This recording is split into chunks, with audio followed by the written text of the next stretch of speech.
दोस्तों, यदि आप भी इंडिया में रहते हो और इंडिया के टॉप 10 रिचेस्ट पर्सन में अपना नाम शामिल करना चाहते हो, तो आपको महीने की कितनी सैलरी की ज़रूरत है? 1 लाख या 5 लाख, 10 लाख या फिर 20 लाख? कमेंट सेक्शन में बताइए। चलिए मैं बताता हूँ। एक करोड़पति इंसान बनने के लिए आपकी मंथली सैलरी सिर्फ 25 से 30 हज़ार रुपये होना चाहिए। इसके द्वारा आप करोड़पति इंसान बन सकते हैं। अब वह कैसे और उसके लिए क्या करना पड़ेगा, आज की इस वीडियो में हम यही सब जानने वाले हैं। इसलिए वीडियो को पूरा ज़रूर देखिएगा और फिर मैं इस बात की 100% गारंटी लेता हूँ कि इस वीडियो में बताए हुए टिप्स एंड ट्रिक्स को फॉलो करने से आप एक दिन करोड़पति जरूर बन जाएंगे। चलिए आगे बढ़ते हैं अपने वीडियो की ओर। आगे बढ़ने से पहले अगर आपने हमारे चैनल को सब्सक्राइब नहीं किया है तो सब्सक्राइब का बटन दबा दीजिए और बेल आइकन को प्रेस करना मत भूलिएगा। चलिए आगे बढ़ते हैं अपनी वीडियो की ओर। दोस्तों, क्या आप जानते हैं कि इंडिया के टॉप 1% रिचेस्ट पर्सन महीने का कितना रुपए कमाते हैं? वह लोग महीने का 4 से 4.5 लाख रुपए कमाते हैं और इस तरीके से साल का 50 से 55 लाख रुपए कमाते हैं। दोस्तों, अब सवाल यहाँ पर यह आता है कि क्या हम भी उन 1% लोगों में, 1% छोड़ो 10% लोगों में आ सकते हैं यदि हमारी सैलरी 25-30 हज़ार है तो इस सवाल का जवाब होगा हाँ, हम भी उन 10% लोगों में आ सकते हैं। हाँ, आप लोग भी दुनिया के टॉप 10% रिचेस्ट पर्सन में जरूर आ सकते हैं। आपकी सैलरी कम होने के बावजूद भी आप करोड़पति बन सकते हैं। बस इसके लिए आपको कुछ टिप्स एंड ट्रिक्स को अपनी लाइफ में अप्लाई करना होगा। आपको ऐसे बहुत सारे एग्जाम्पल देखने को मिल जाएंगे जो लोग जॉब करते थे और जॉब करते करते अमीर बने हैं। चलो कुछ एग्जाम्पल मैं बताता हूँ। जैसे कि रोनाल्ड रीड, यह एक सफाई कर्मचारी थे और सफाई का कार्य करते थे और इनका ओवरऑल नेटवर्थ देखा जाए तो $8 मिलियन है। आप गूगल में इनके बारे में सर्च कर सकते हैं। ठीक इसी तरीके से एक लेडी हैं जिनका नाम है ग्रेस गॉर्नर। यह एक सेक्रेटरी की जॉब करती थी और इनकी नेटवर्थ $7 मिलियन थी। दोस्तों, इन लोगों ने इतना पैसा अपनी सैलरी से ही कमाया और वह भी सिर्फ कुछ तरीकों को अपनाकर। तो चलिए जानते हैं ऐसे कौन से सीक्रेट हैं जो कम सैलरी होते हुए भी हम अमीर बन सकते हैं। Secret number 1, wealth formula. दोस्तों, यह फार्मूला सबके लिए काम करता है। मतलब कि अगर आप जॉब करते हो, छोटा मोटा बिजनेस करते हो या फिर बड़ा जॉब करते हो या फिर किसी मल्टीनेशनल कंपनी में काम करते हो या फिर आपकी महीने की सैलरी 10,000, 20,000, 30,000 या फिर 50,000 कमा रहे हो, सबके लिए अप्लाई होता है। दोस्तों, आपने देखा होगा अमीर इंसान और ज़्यादा अमीर होता जाता है और गरीब इंसान और ज़्यादा गरीब होता जाता है या फिर मिडिल क्लास की लाइफ जीता है। आपको पता है ऐसा क्यों होता है या फिर क्यों हो रहा है? जब एक मिडिल क्लास या फिर एक पुअर क्लास इंसान की सैलरी आती है तो वह सबसे पहले अपने एक्सपेंसेस या फिर कह सकते हैं लायबिलिटीज़ पर खर्चा करता है। जैसे कि घर का रेंट भरना, बिजली का बिल, पानी का बिल, घर की ग्रोसरी का सामान एंड अदर एक्सपेंसेस। अब यह सब तो एक बेसिक एक्सपेंसेस है जो कि हर इंसान की लाइफ में होते हैं। लेकिन इसके अलावा मिडिल क्लास और पुअर क्लास पीपल अपनी बेसिक नीड के साथ साथ लायबिलिटीज़ भी क्रिएट करते हैं। जैसे कि लोन पर कार लेना या फिर अपने किसी निजी काम के लिए पर्सनल लोन लेना या फिर वीकेंड पर मौज मस्ती करना, पार्टी करना, एंजॉय करना और भी दिखावे की बहुत सारी चीज़ें करना। अब दूसरी तरफ अमीर लोग जब भी उनकी सैलरी आती है तो वह सबसे पहले अपनी बेसिक एक्सपेंसेस पर खर्चा करते हैं, जो कि सभी लोग करते हैं, और फिर उसके बाद जो पैसा बचता है वह अपनी लायबिलिटीज़ की जगह एसेट पर लगाते हैं। एसेट और लायबिलिटीज़ क्या होता है और इसमें क्या डिफरेंट होता है, इस पर डिटेल वीडियो बनाया गया है। लिंक डिस्क्रिप्शन बॉक्स में है, आप वहां पर जाकर देख सकते हैं।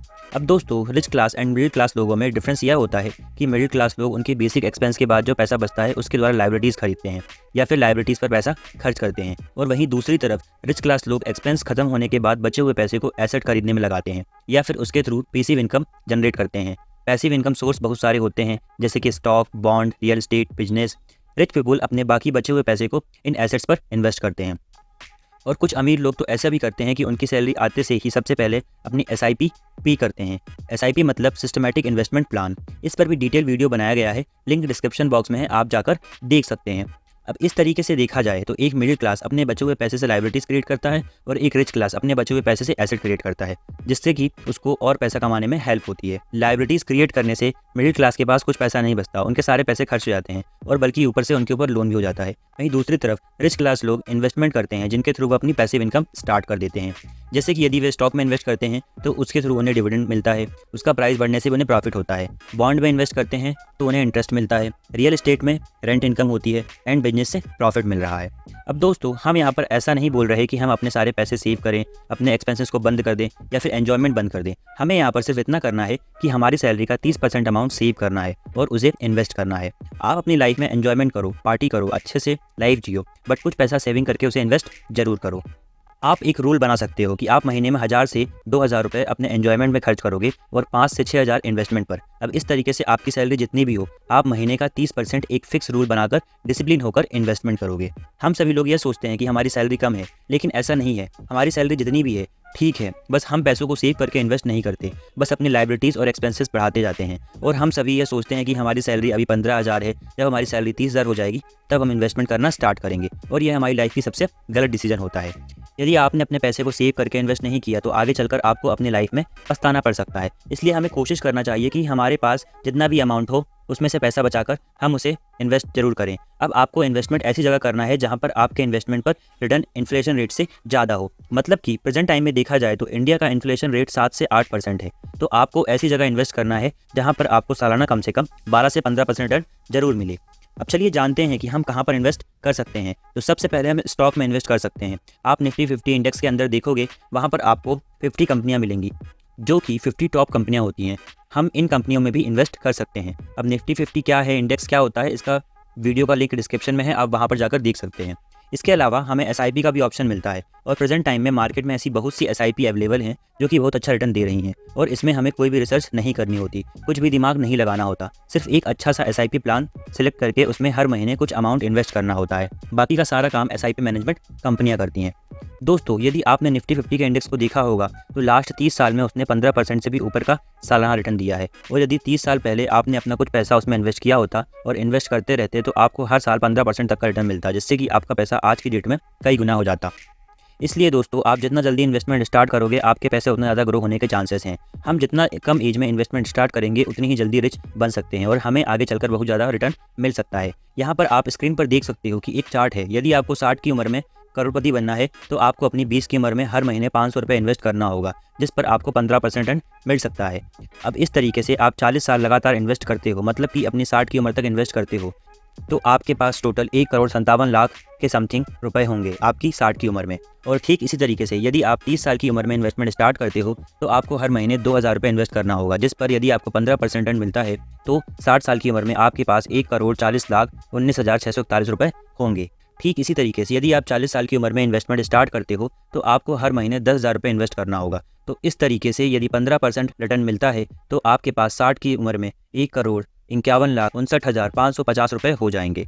और यदि आप 50 की उम्र में इन्वेस्टमेंट करते हो तो आपको 50,000 महीना इन्वेस्ट करना होगा, और तब जाकर आपके 60 की उम्र में 1,40,32,684 रुपये बनेंगे। अब आपके सामने ये पूरा इन्वेस्टमेंट चार्ट है। अब यह डिपेंड आप पर करता है कि आपको किस उम्र इन्वेस्टमेंट स्टार्ट करना है। 20 की उम्र में 500 रुपये इन्वेस्ट करना है या फिर 40 की उम्र में 10,000 महीना इन्वेस्ट करना है। मेरे हिसाब से तो हमें 20 से 30 की उम्र में इन्वेस्टमेंट स्टार्ट कर देना चाहिए, क्योंकि इस उम्र में हमारी सैलरी 20 से 25,000 होती है, और 20 से 25,000 में 500 या फिर 2,000 निकालकर इन्वेस्ट करना कोई बड़ी बात नहीं होती है। और यदि आप ज़्यादा इन्वेस्टमेंट करोगे तो आपको और ज़्यादा रिटर्न मिलने की संभावना होती है, क्योंकि इन्वेस्टमेंट करने से हमें कंपाउंडिंग का रिटर्न मिलता है। और जितना ज़्यादा लॉन्ग टर्म इन्वेस्टमेंट होता है या फिर जितनी कम उम्र में इन्वेस्टमेंट स्टार्ट किया जाता है उतना ही ज़्यादा कंपाउंडिंग का रिटर्न मिलता है। यहाँ पर आप कंपाउंडिंग का ग्राफ देख सकते हो। हमें स्टार्टिंग में पता नहीं चलता, लेकिन जैसे जैसे समय बीतता जाता है और हमारा इन्वेस्टमेंट तो सेम ही रहता है, लेकिन कंपाउंडिंग कारण हमें बहुत ज़्यादा रिटर्न मिलता है। क्योंकि यहाँ पर होता यह है कि आप जो इन्वेस्ट कर रहे हैं उस पर जो रिटर्न मिलता है वह भी दोबारा से इन्वेस्ट हो जाता है। इस तरीके से कंपाउंडिंग होने के कारण हमारे पैसे 10x तक हो जाते हैं। तो दोस्तों, कमेंट सेक्शन में जरूर बताइएगा आपकी उम्र क्या है और आप किस उम्र में इन्वेस्टमेंट स्टार्ट कर रहे हो। अब जानते हैं दूसरा पॉइंट। जब आप जॉब करते हो तो टाइम के साथ साथ आपकी सैलरी बढ़ती है। जब आपकी सैलरी बढ़े तो आप अपने इन्वेस्टमेंट अमाउंट को भी बढ़ाओ। यदि आप इन्वेस्टमेंट अमाउंट बढ़ाते हो तो आपको पता भी नहीं चलेगा और आपका इन्वेस्ट किया हुआ अमाउंट बहुत जल्दी ग्रो करने लगेगा। तो दोस्तों, इस तरीके से आप अपनी इन्वेस्टमेंट जर्नी स्टार्ट करके एक मिनिमम सैलरी से भी करोड़पति बन सकते हैं। बस आपको डिसिप्लिन होकर पैसा सेव करना है और इसे इन्वेस्ट करना होगा, जो कि 90% लोग नहीं कर पाते हैं। और इसके साथ साथ आपको पेशेंस रखना होगा, क्योंकि एक रात में कोई भी अमीर नहीं बन सकता है। दोस्तों, यदि आप इन्वेस्टमेंट नहीं करते हो तो आपके पैसे कहीं ना कहीं खर्च तो होते ही हैं और आपको पता भी नहीं चलता है, लेकिन आप उन पैसे को सेव करके इन्वेस्ट करना स्टार्ट कर दोगे तो यह आपके फ्यूचर के लिए बहुत अच्छा डिसीजन होगा। अब चलिए आगे बढ़ते हैं तीसरे सीक्रेट की ओर। तीसरा सीक्रेट है हमारा सेविंग रेट। दोस्तों, सेविंग रेट क्या होता है, चलिए इसको समझते हैं। सेविंग रेट का मतलब होता है हमारी सैलरी का कितना परसेंट हम सेव करते हैं। जैसे कि यदि आपकी सैलरी 50,000 है और यदि आप महीने का 2,500 सेव करते हैं तो आपका सेविंग रेट है 5%। चलिए इसको एक एग्जांपल से समझते हैं। मान के चलो 2 दोस्त हैं, सूर्या और जीत। इन दोनों दोस्तों की सैलरी 50,000 रुपये महीना है। अब जीत क्या करता है कि अपनी सैलरी का सिर्फ 1% पैसा सेव करता है और उस सेविंग पर उसे 10% का रिटर्न मिलता है। वहीं दूसरी तरफ सूर्या 10% पैसा सेव करता है और उसे वहाँ पर सिर्फ 1% का रिटर्न ही मिल पाता है।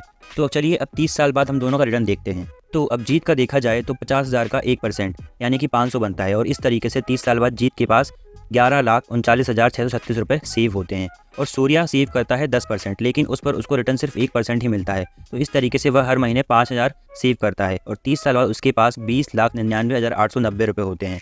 तो यहाँ पर आप देख सकते हो कि हमारा सेविंग रेट जितना ज़्यादा होगा हमें उतना ही ज़्यादा रिटर्न मिलेगा, भले ही हमारा रिटर्न रेट कम हो। जैसे कि जीत महीने के 1% सेव करता था और उसका रिटर्न रेट 10% था, लेकिन 30 साल बाद उसके पास सूर्या से कम पैसे होते हैं, क्योंकि सूर्या महीने का 10% सेव करता था और उस पर उसका रिटर्न रेट भी सिर्फ 1% था, लेकिन फिर भी उसके पास ज़्यादा पैसे होते हैं क्योंकि उसने ज़्यादा सेविंग की। और इस सीक्रेट से हमें यह सीखने को मिलता है कि हमें ज़्यादा सेविंग करना चाहिए और उसे अच्छी जगह इन्वेस्ट करना चाहिए।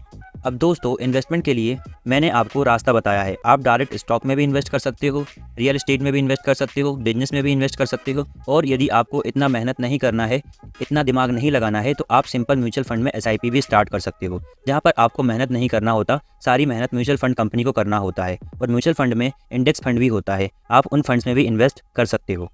दोस्तों, यदि आप इन्वेस्टमेंट स्टार्ट करना चाहते हो तो आपको डीमेट अकाउंट की जरूरत पड़ेगी। तो नीचे लिंक दिया गया है डिस्क्रिप्शन बॉक्स में डीमेट अकाउंट ओपन करने का, आप वहां पर जाकर उसके थ्रू अपना डीमेट अकाउंट ओपन कर सकते हैं।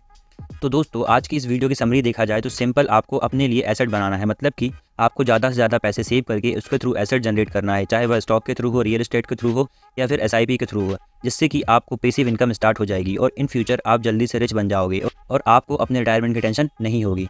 पहले पॉइंट पे हमने देखा कि हमें अपनी सैलरी का 20 से 30% रुपये इन्वेस्ट करना चाहिए। दूसरे पॉइंट पे हमने देखा कि हमारी जैसे जैसे सैलरी ग्रोथ होती है हमें अपने इन्वेस्टमेंट को ग्रोथ करना चाहिए। और तीसरे पॉइंट पे हमने देखा कि हम जितना जल्दी इन्वेस्टमेंट स्टार्ट करेंगे हमें उतना ज़्यादा प्रॉफिट होगा।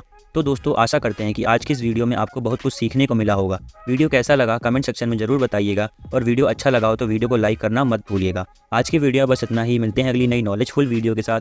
तब तक बने रहिए हमारे channel money and finance mindset के साथ।